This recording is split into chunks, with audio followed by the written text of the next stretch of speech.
was another dam wall collapse here in the Cape. Traffic was delayed and roads were flooded along the R304 between the N7 and the 302 in Philadelphia, where a dam wall from a nearby farm collapsed. Fortunately, no homes or lives lost, but it does bring into focus the question, why are so many dams collapsing? Private dams on private farms. This is what we saw after dams in the Swartland area bursting several weeks ago, leading to the displacement of hundreds of people. Remember, in the Riverlands area on the 8th of August, the preliminary cost of the infrastructure damage there is in the region of 50 million rand. I'm joined now on the line by Wally Ramokopa, who is the Director of Dam Safety at the Department of Water and Sanitation. Good morning, Wally. We really appreciate your time. Let's start with the most latest collapse. How did this latest incident in Philadelphia occur? Good morning, Lester, and good morning to the listeners of CapeTalk. Lester, yes, we did receive information that the dam it's called Goede Ontmoeting Dam, close to Philadelphia, failed between 5 and 6 p.m. In the evening of almost 2 days ago.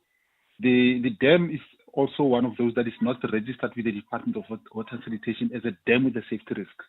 We've done an inspection the day it failed, as well as yesterday, and we've established that the dam could be one that meets the requirements to be classified as a dam with a safety risk, because all dams that are more than 5 meters high and also able to store more than 50 megaliters, that is 50,000 cubic meters of water, they must be registered with the department as dams with a safety risk.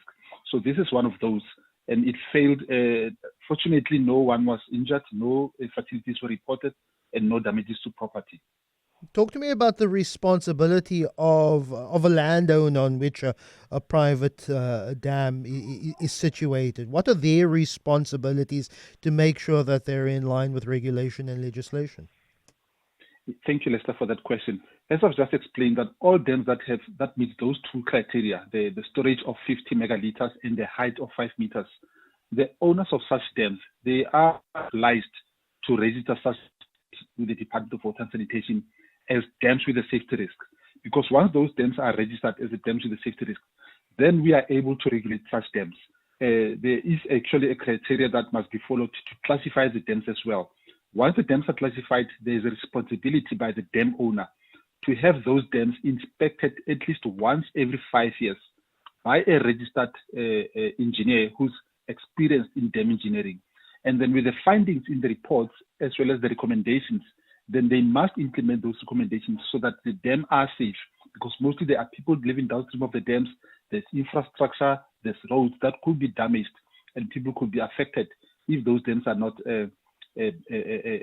adhering to the safety standards as required. So it is the responsibility of the dam owner to do such, regardless of whether the dam were built a long time ago, because with this one, we are told that the dam is more than 100 years old. But this is anecdotal evidence that we are receiving from the area, but we still have to go to do some research to find out and establish ourselves whether this dam is one of those historic dams. But that does not remove the responsibility of the dam owner to register such dams. So that must be registered. Well, has there been any audit on how many dams could be vulnerable? We've seen a heck of a lot of rain here in the Cape over the last few months, some heavy rains which have raised dam levels considerably. Is there any figure, any audit done on how many dams may be vulnerable? We don't have that figure, Lester. In our register, our own register, we have more than 5,700 dams registered as dams with a safety risk. And we've seen a lot of this, some of the dams, most of the dams in the Western Cape that are known as farm dams that are not registered. This is not the first one.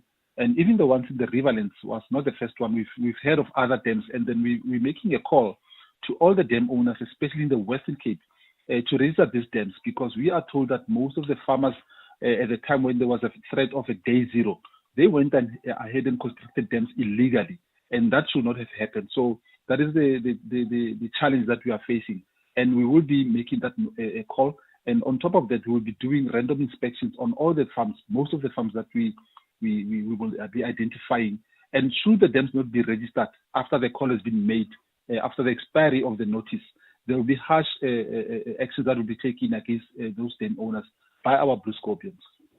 Well, if a dam has not been registered, if it does pose a safety risk, and if in the case of the Riverlands incident where there's some damage in the region of some 50 million rand, will the owner of that property be held liable for that cost? Yes, Lester, this is in terms of common law, that an owner of such a dam must be liable. And in terms of the National Water Act, the owner is responsible for anything that happens to the dam. So in this case as well, should the roads that was flooded have been damaged, the owner of the farm would have been held liable as well. Wally Ramokopa is the Director of Dam Safety at the Department of Water and Sanitation. Really, really appreciate your time.